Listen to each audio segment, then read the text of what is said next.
When I originally joined, I was overseeing our business development org, so primarily top of funnel, and then more recently overseeing our demand gen function. We have two lines of business, Grammarly Business and Grammarly for Education. We work across schools, institutions, across the largest enterprises in the world. Now with our recent acquisition of Coda, we've joined forces. The vision of the two companies together is to build the workspace for agents and apps. For the BDRs and the account executives, we're focused on meeting set, opportunities created, pipeline generated. The reality of outbound in 2025 is it's noisy.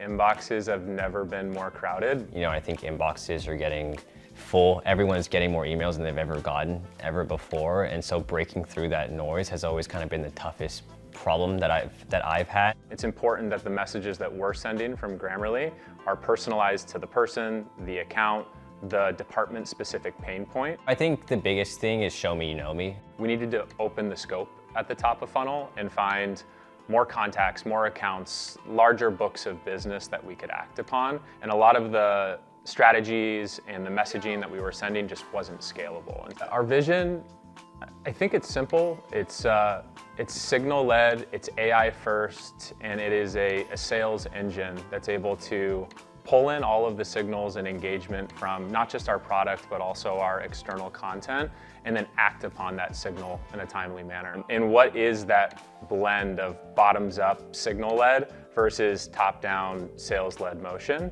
And that sweet spot in the middle is ultimately where we're using Common Room. Sage is our internal AI scoring model. It stands for Sales Assisted Growth Engine. The goal of Sage was to give time back to our go-to-market team, like identify the right individuals for them to reach out to. It's where we take all of our first-party, third-party signals, we bring it into one scoring model, and it's how we do our prioritization for account planning, territory mapping, and contact prioritization. Common Room has its own enrichment, and it's actually able to tell us what you have about this particular user is true or it's not true, and this is what we think is accurate. So it gives us an additional data point, an additional point of feedback to be able to take back and incorporate into Sage and like further enhance our modeling in that way.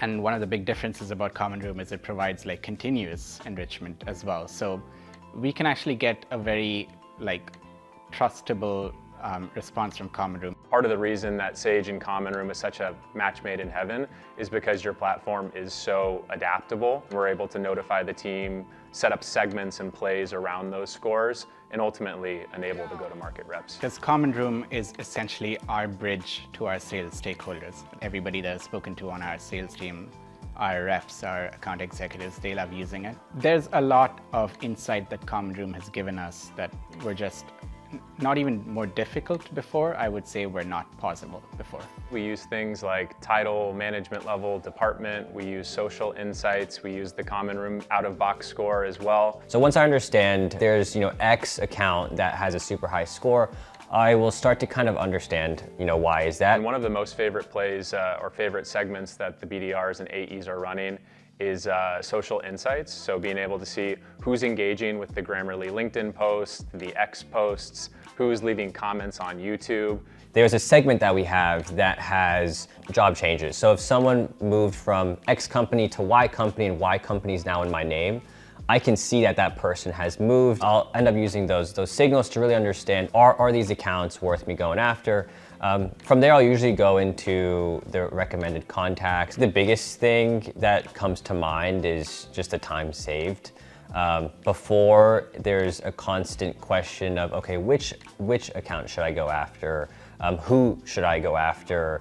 And then it kind of takes the guessing work out of it with Common Room. It essentially gives me paths to follow instead of sometimes just being lost and trying to figure out, okay, like what is my next move? Since we've used Sage and Common Room together, we've seen an increase in 50% of our response rates. We've also seen our lead to opportunity time go down by about 35%. So the leads we are engaging with are moving faster through the funnel into the opportunity stage than our cold outbound leads. As we evolve and Coda and Grammarly come together, as our product roadmaps integrate, there's just a rich amount of signal that we'll bring into the team.